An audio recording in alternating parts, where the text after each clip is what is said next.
अगर आप MD pharma करते हो तो you can go directly into academics. वो एक तो पार्ट है, जैसे मेडिकल कॉलेज हो गया, मेडिकल कॉलेज की टीचिंग हो गई, उसके लिए जाते हैं ना। फार्माकोविजिलेंस का दो एस्पेक्ट है। एक तो फार्माकोविजिलेंस जो गवर्नमेंट ऑफ इंडिया करती है, एक एडवर्स ड्रग रिएक्शन जो जिसके पास आता है वो होता है during the trial itself. MR आकर के आपको जो पर्चा दे के जाते हैं, एक स्लिप दे के जाते हैं, उसमें बहुत सारी इन्फॉर्मेशन लिखी रहती है ड्रग के बारे में, उसके ब्रांड, उसके कॉस्ट, और उस पर एक फोटो भी लगा रहता है, आपने देखा होगा किसी मॉडल एक्टर का, प्लस उसके ऊपर ड्रग के डिटेल्स लिखे रहते हैं। तो ये सारा काम आता है मेडिकल राइटिंग में। दोस्तों, मेडिसिन की भी टॉक्सिसिटी होती है और मेडिकल फील्ड की भी टॉक्सिसिटी होती है। बिल्कुल, बस बिल्कुल। फर्क ये है कि पहले वाले का इलाज है। हाँ। Hi everyone, my name is Dr. Jagdish Chaturvedi, your ENT faculty at PW MedEd, and today a very important topic to be discussed. What are your job opportunities after MD Pharmacology? और ये समझाने आए हमारे साथ आपके pharmacology के faculty Dr. Siraj Ahmed, who has more than 7 years of experience in this field. So Dr. Siraj, अगर किसी ने MD Pharmacology कर ली, then what are the options for them in terms of jobs and opportunities? Right, thank you very much sir for this warm introduction. MD pharmacology करने से पहले बच्चों के भी ये क्वेरी रहते हैं कि हम एमडी फार्मा अगर करने जा रहे हैं तो व्हाट इज़ माय ऑप्शन, और करने के बाद भी ऑप्शन रहते हैं। तो let me simplify it in very simple manner here. Two parts हैं। एक कि अगर आप एमडी फार्मा करते हो तो you can go directly into academics. वो एक तो पार्ट है, जैसे मेडिकल कॉलेज हो गया, मेडिकल कॉलेज की टीचिंग हो गई, उसके लिए जाते हैं। सेकेंड ये है, you can even go for pharmaceuticals. तो इसको दो पार्ट में डिवाइड कर लेते हैं, फार्मास्यूटिकल्स, नॉन फार्मास्यूटिकल्स। अगर आप फार्मास्यूटिकल्स में जाना चाहते हैं तो आपके पास 4-5 ऑप्शंस हैं। है तो ऑप्शन बहुत सारे, लेकिन टॉप जो ऑप्शंस हैं वो होते हैं आपके सबसे पहले मेडिकल एडवाइज़र के जो ऑप्शन होते हैं। अच्छा। नाउ मेडिकल एडवाइज़र में होता क्या है कि इट्स लाइक कि आपको अपने प्रोडक्ट को कितने बेहतर तरीके से सजा करके अपने डॉक्टर्स या क्लिनिशियन जो भी हैं उनको प्रेजेंट करना है। तो मेडिकल एडवाइजर्स जाकर के जितने भी बड़े बड़े कॉन्फ्रेंसेस होते हैं, ये डॉक्टर्स को अपने प्रोडक्ट के बारे में इंफॉर्मेशन दे रहे होते हैं कि इस प्रोडक्ट में के पहले ये ट्रायल किया गया, इस ट्रायल का ये आउटकम रहा है। And they also do competitor analysis, competitor of the drugs. जैसे फॉर एग्जांपल अभी एक नई ड्रग आई है हमारे यहाँ पे प्रोटॉन पंप इनहिबिटर के कंपैरिजन में, जिसको बोलते हैं पीकैप्स, पोटेशियम कॉम्पिटिटिव एसिड ब्लॉकर। अब उस पीकैप्स को बताने के लिए मेडरेप एक ऑप्शन हो गया, और दूसरा मेडिकल एडवाइजर।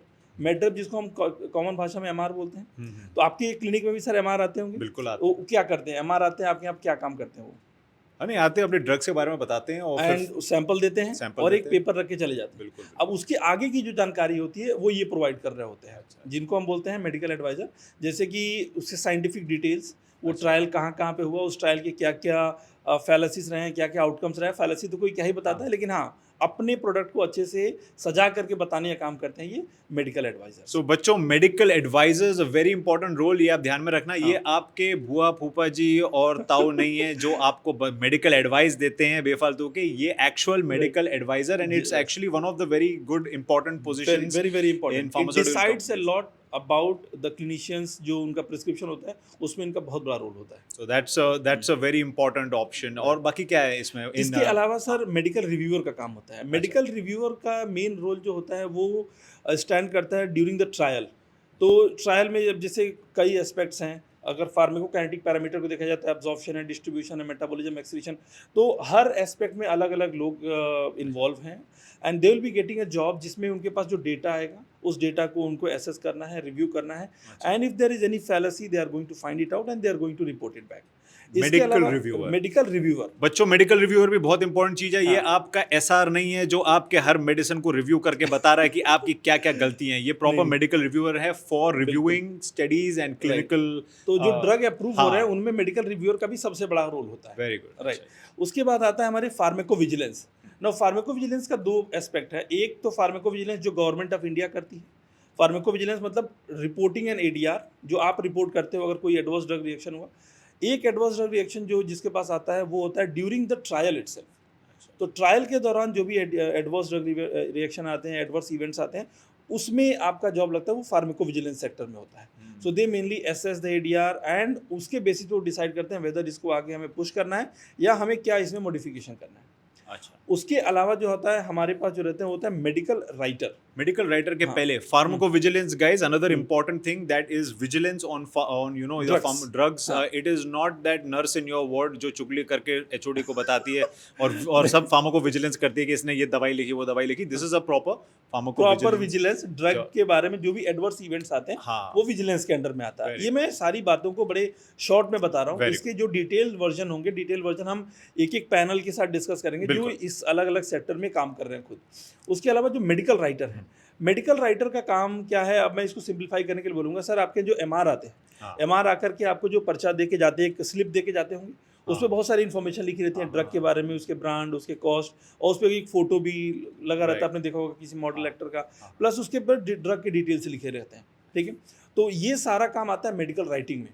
अब मेडिकल राइटिंग में एक एमबीबीएस भी जा सकता है, एक एमडी फार्मा भी जा सकता है, और कई बार हमने देखा है कि बी फार्मा एम फार्मा के लोग भी जाते हैं. अच्छा. तो मेडिकल राइटिंग का सिर्फ ये काम नहीं है, और भी बहुत सारे काम हैं, जैसे कि रिसर्च से रिलेटेड काम करना, अगर कोई पेपर है, पेपर के पेपर लिखना, उसको पब्लिश कराना उस ड्रग के बारे में.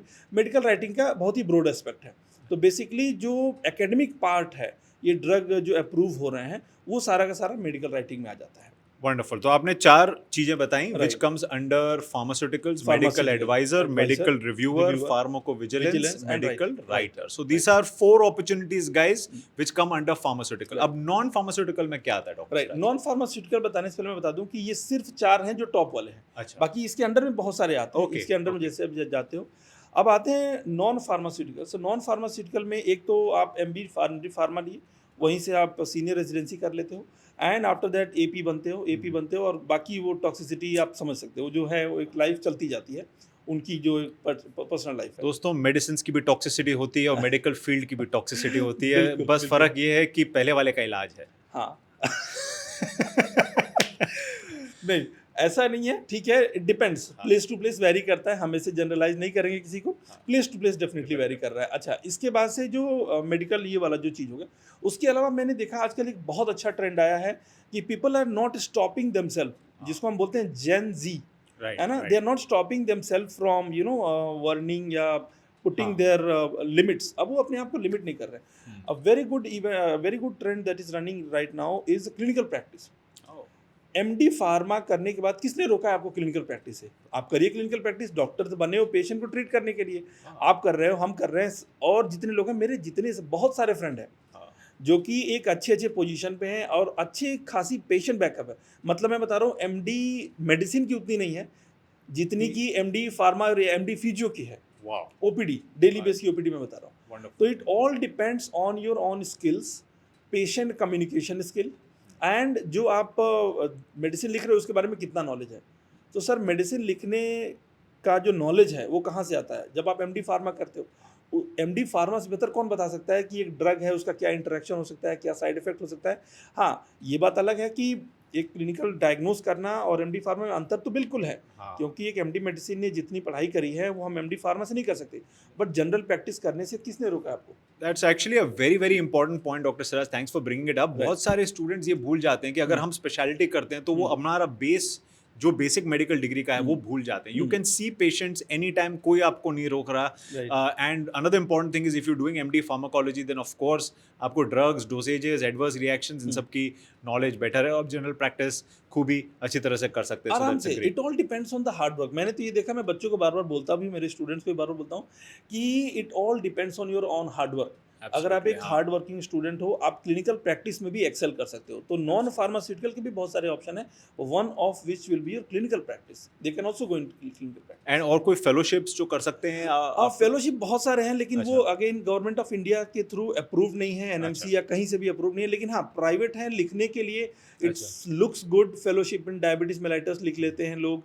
इनफैक्ट हम लोग को भी बहुत इन्फ्लुएंस किया गया था एमडी के दौरान, जो हम लोग को नहीं पता था. वी डिड ऑल्सो, है ना. तो आप यूके से फेलोशिप ले लो, यूएसए से ले लो, हमने सब ले लिया, है ना. लेकिन अब उसको सही डायरेक्शन में अगर यूज़ करना आता है तो people are using it definitely. तो फेलोशिप है आपको अलग अलग एरियाज़ में, जैसे fellowship in diabetes mellitus something जो कि बहुत कॉमन है और आजकल काफ़ी सारे लोग उसको यूज़ कर रहे हैं in their clinical practice. Absolutely great. So I think बहुत अच्छा हमको एक पूरा Overview, pharmaceutical right. Non pharmaceutical मिल गया है, बट अभी मुद्दे की बात पे आते हैं हाँ. Doctor Siraj right.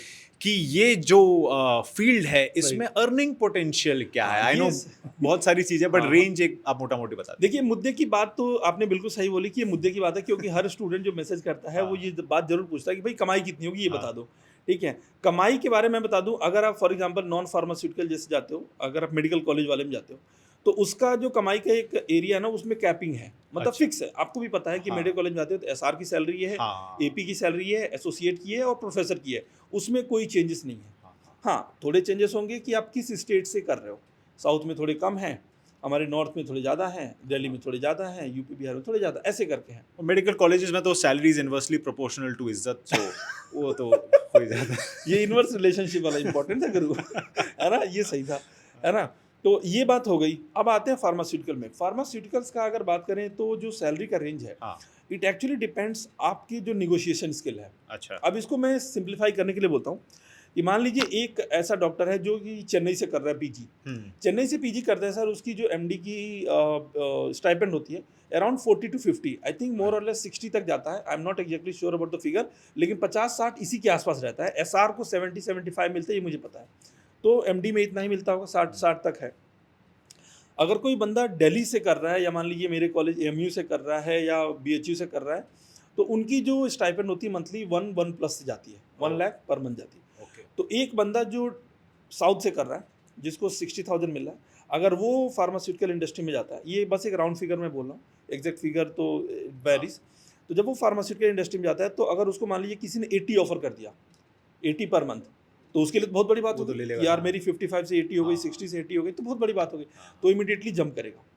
यही ऑफर अगर आप एक मैमसी वाले को दोगे, या एम्स वाले को दोगे, या एएमयू वाले को दोगे, तो उसको लगेगा क्या मजाक कर रहे हो, है ना। भाई पहले ही मुझे मिल रहा था 1.5 1.10, आप मुझे कैसे ये दे सकते हो। तो वहाँ पे फिर ये आती है कि अच्छा मुझे इस कॉलेज के बंदे को लेना है, नॉर्थ के बंदे को लेना है, तो मुझे ये दे के जाना है। अच्छा. तो रेंज जो है बहुत बड़ा है। मतलब मैं जो बोलता हूँ कि अगर 10 लाख से लेकर के 10 से 12 लाख से लेकर के, और रेंज जाता है 18 तक पर एनम. Per annum. हाँ. तो मैं उन बच्चों को भी जानता हूँ, मेरे स्टूडेंट्स में जूनियर जो 10 पे भी गए हैं, अच्छा. और उसी फार्मास्यूटिकल कंपनी में मैं अच्छा. उनको भी जानता हूँ जो 17 18 20 पे भी गए हैं, वाह. राइट। तो इट टोटली डिपेंड्स ऑन। और एक और चीज़ है कि जिस कंपनी में अप्लाई कर रहे हो उसमें रिक्वायरमेंट कितनी है। अच्छा. तो रिक्वायरमेंट अगर ज़्यादा है उस समय पे, तो उस समय पे वो किसी भी रेट पे उठा लेंगे, जिस रेट पे आप बोलोगे। Again it should be in their on norms also. Got it. तो ये है फार्मास्यूटिकल कंपनी का। और नॉन फार्मास्यूटिकल कंपनी जो, अगर हम क्लिनिकल प्रैक्टिस की बात करें, तो सर क्लिनिकल प्रैक्टिस का तो कोई अंत नहीं है, कोई अंत नहीं. है ना। अच्छा, एक और चीज़ मैं हाईलाइट करना चाहता हूँ कि लोगों को लगता है कि नहीं जी हम तो 15 में जाएंगे तो यहीं रह जाएंगे। हाँ. सर फार्मास्यूटिकल एक ऐसा सेक्टर है जिसमें आपका ग्रोथ कभी भी ऐसे नहीं होता कि अगले साल 2000 बढ़ेगा और अगले साल 2500 बढ़ेगा, जो मेडिकल कॉलेज में होता है। हाँ. वहाँ पे ग्रोथ एक्सपोनेंशियल है। ओ. मतलब अगर आप फॉर एग्जांपल मान लीजिए इस साल में 15 पे अगर आपने पैकेज उठा लिया, तो ज़रूरी नहीं है कि आपका 15 अगले साल ही हो सकता है। आप अगले साल अगर आप में पोटेंशियल है तो आप 20 22 25 पे भी बैठे होगे। तो there is exponential growth potential. Pharmaceutical में एक्सपोनेंशियल ग्रोथ है। तो ये बहुत अच्छा हमको एक रेंज मिल गया है. Right. तो स्टार्टिंग 10 to 15 20, बट ऊपर का कोई अंत नहीं है. कोई अंत नहीं है। और एक डॉक्टर सिराज ने मुझसे ऑफलाइन बहुत अच्छी चीज बोली थी, विच मैं I ask you to repeat. उन्होंने बोला कि right after you finish MD pharmacology आपको जॉब्स मिलने में कोई दिक्कत कोई दिक्कत नहीं है, कोई दिक्कत Get नहीं lot है। of जिस दिन आप फिनिश करते हो, मतलब इतनी ज़्यादा कॉलेजेस हैं, मतलब मैं तो ये देख रहा हूँ कि मेडिकल कॉलेजेस जो प्राइवेट इतने खुले हुए हैं, वहाँ पे फैकल्टी नहीं है sir. When we go for taking examination, या जब हम एज ए विजिटर जाते हैं वहाँ पे, तो हम देख रहे हैं कि वहाँ पे फैकल्टी नहीं है, they are searching for it and they are giving good amount. In fact आज के टाइम पे जो मेडिकल कॉलेजेस हैं, they are offering more than the pharmaceuticals initial point पे। 1.5 to 1.8 लेकर के बुला रहे हैं भाई आप आ जाओ, 1.5 1.8 पर मंथ पे बुला रहे हैं कि आप आ जाओ हमारे यहाँ पे काम करना शुरू करो, but they are not getting. तो जॉब तो आपको नेक्स्ट डे से अवेलेबल है। ग्रेट. सो जॉब्स अवेलेबल हैं, आपको लिंक्डइन पे एक्टिव रहना है, कॉन्फ्रेंसेस अटेंड करने हैं, कॉन्फ्रेंसेस हैं, लिंक्डइन पे कनेक्शन बनाना शुरू करिए, कनेक्शन बनाना और प्लस जो भी आपके सीनियर्स हैं जो ऑलरेडी फार्मास्यूटिकल्स में हैं, they are going to be utmost help. तो अगेन मेडिकल लाइफ में तो सर सीनियर्स का क्या मतलब एक शुरू से बताया था कि सीनियर से पंगा नहीं लेना। तो ये मैं भी बोलता हूँ कि सीनियर से हमेशा आपको कम्युनिकेशन अच्छा रखना है, कुछ भी हो जाए, क्योंकि सीनियर्स से होते हैं जो आपको उंगली पकड़ करके अगर चाहे तो वो गिरा भी सकता है हाँ और चाहे तो बहुत ऊपर तक भी लेके जाता है। तो हाँ। इसलिए सीनियर्स का रेस्पेक्ट तो हमेशा आपको सीनियर्स मेंटेन आपको करना है। बेटा बुला सकता है और बेटा हाँ। ब्लॉकर भी तो कभी भी कुछ भी हो बिल्कुल, जाएगा। बिल्कुल, बिल्कुल। Last couple of questions doctor Siraj, right, एक तो क्या है हमारे आप में ये क्लैरिटी है, हुँ। बट बहुत सारे स्टूडेंट्स हुँ। कंफ्यूज हो जाते हैं कि हुँ। ये जो M pharma, D pharma, B pharma जो हुँ, है हुँ। एंड प्लस एमडी फार्माकोलॉजी में, राइट, राइट। ये जो आपने इतने सारे प्रोस्पेक्ट्स हाँ। बनाए, वेयर इज द लाइन कि कौन क्या कर सकता है, कौन नहीं कर सकता है, लाइक देखिए, इसमें क्या है कि जब आप फार्मास्यूटिकल इंडस्ट्री में जाते हो, तो वहीं पे ही ये डिफरेंस आता है। अच्छा बी फार्मा, एम फार्मा का। तो B pharma bachelor in pharma और जो 3 साल का है, उसके बाद से 3 साल का एमडी, उसी का पीजी कोर्स है। अच्छा तो बी फार्मा, एम फार्मा वाले भी ये फार्मास्यूटिकल कंपनी में जाते हैं, लेकिन उनके जॉब पोजीशन अलग होते अलग हैं। होते हैं। अच्छा और अगर वो आते भी हैं, तो वो कई बार ये एमडी फार्मा के आसपास भी काम करते हैं। अच्छा। लेकिन जब ये एम फार्मा वाले भी लंबे समय तक काम करते हैं, हाँ तो कई सारे मेरे ऐसे जूनियर्स हैं, कई सारे मेरे कलीग्स हैं, जो काम कर रहे हैं, वो are actually working under the M pharma. ओ अब उसका मैं रीज़न बता दे रहा हूँ, बिकॉज़ उनकी एज ही है 60 साल। हाँ अब वो एक्सपीरियंस इतने समय से काम कर रहे हैं कि उनको उसके बारे में पूरा आइडिया है। अगर मेडिकल एडवाइज़र वाले ब्रांच में हैं, तो उनको उनका आइडिया है, या मान लीजिए रिव्यूअर वाले एरिया में है, तो उनको उनका आइडिया। तो they are the one that is leading the team. तो बहुत ही आगे पोजीशन पे है। लेकिन जब बात करेंगे हम की पोजीशन होल्डर की फार्मास्यूटिकल्स में, तो डॉक्टर्स को हमेशा प्रेफ़रेंस मिलती है, compare to any B pharma और M pharma. That's important to note guys, and I Yes. Think बहुत ही अच्छी तरह से डॉक्टर सिराज ने सारी चीज़ें कवर की हैं। And one thing that I can add from my side, क्योंकि I am also medical devices innovator, काफ़ी सारे स्टार्टअप्स और न्यू मेडिकल टेक्नोलॉजीज बनाए हैं, तो आपको ये पता होना चाहिए कि medical devices also comes under pharma in Indian regulatory, Right, under right. CDSCO बिल्कुल। And drug controller general of India. तो अगर आपको एक career as a entrepreneur, as a startup, जहाँ पर आप नई ड्रग फॉर्मुलेशन बनाना चाहते हो या नई मेडिकल डिवाइस या टेक्नोलॉजी बनाना चाहते हैं, then being in MD pharma gives you little bit advantage, because आपको ये सारी चीज़ें पता है, pharmacovigilance of medical reviewing, clinical trials and all of those kind of things, जो बहुत ज़रूरी होती हैं for regulatory perspective of devices, and good chance of getting investment and running your own enterprise through that as well. उसके लिए कैसे जाना चाहते हैं? अगर मैं सर थोड़ा-सा आपसे हाँ। पूछूँ कि बच्चों को बताइए, उसमें जाने के लिए बच्चों को क्या क्या करना होगा? देखो see, for entrepreneurship actually start करना होता है। The best teaching is to start. Doesn't matter कि आपकी पहली ही चीज़ हमेशा सक्सेसफुल हो, बट आप फिर इतना समझ जाते हैं कि आप अगला स्टार्टअप ढंग से कैसे कर सकते हैं। Right, और you right. Can first work with smaller pharma companies which are called Right. As a startup pharma companies. बहुत सारी जेनरिक फार्मा कंपनीज भी हैं, बहुत सारी मेडटेक स्टार्टअप्स इंडिया में have now reach more than 500। You can start working with them to understand the space. और थोड़ी fellowships भी हैं। गवर्नमेंट ऑफ इंडिया की फेलोशिप है जो एम्स से चलती है, school of international bio design, उसका एनुअली आता है। और I am also you know a part of ICMR's climb programme, जो IITs में इनोवेशन सिखाते हैं, and that is open to non IIT graduates also. Okay. IIT Kharagpur में एक MMST करके कोर्स है, medical science and technology, which is only exclusively for doctors to learn Right, medical right. Technology development. और जो global fellowship जो मैंने की है स्टैनफोर्ड यूनिवर्सिटी से, स्टैनफोर्ड बायो डिजाइन, और ऐसे बहुत सारे फेलोशिप्स हैं जॉन्स हॉपकिंस में, कैम्ब्रिज यूनिवर्सिटी में। तो entrepreneurship is going to be a big thing, and जैसे बोलते हैं आत्मनिर्भर है ना, Right, आत्मनिर्भर। So you know that is the safest, क्योंकि आप अपने आप को फायर नहीं कर सकते। बिल्कुल। तो और इसमें मैं एक और चीज़ ऐड कर दूँ, जो आप बता रहे थे CDSCO के अंडर में आता है, जो मैं फार्मेको विजिलेंस बता रहा था, तो एक और ऑप्शन ये है, आजकल इंडिया में बहुत फेमस है, मटेरियो विजिलेंस। हाँ, मटेरियल विजिलेंस। मटेरियो विजिलेंस मतलब जो जहाँ पे आप कोई भी ADR due to medical devices या मेडिकल इम्प्लांट्स की वजह से जो अगर कोई एडवर्स ड्रग रिएक्शन आता है, तो हम मटेरियो विजिलेंस में करते हैं। तो उसमें भी जॉब अपॉर्चुनिटीज आपके, ये जो ड्रग डेवलपमेंट वाला सेक्शन है, उसी में एक और जॉब अपॉर्चुनिटी आजकल अवेलेबल है मटेरियो विजिलेंस में। बहुत तो that is going to be a good option for everyone. So this has definitely been an eye-opening experience for me, क्योंकि आप लोग जो सोचते हैं MD फार्माकोलॉजी में सिर्फ टीचिंग का रोल है, हम प्रैक्टिस नहीं कर सकते और हम लोग कंपनीज में काम नहीं कर सकते, but I think doctor Siraj very nicely laid out कि आपके पास एक्चुअली बहुत सारी अपॉर्चुनिटीज है एंड एक्सपोनेंशियल ग्रोथ की अपॉर्चुनिटी है। So if you are interested in this field, definitely pursue MD pharmacology. Right. So signing out, Dr. Jagdish and Okay. Dr. Thank you very much, Siraj. sir. Thank you very much, sir.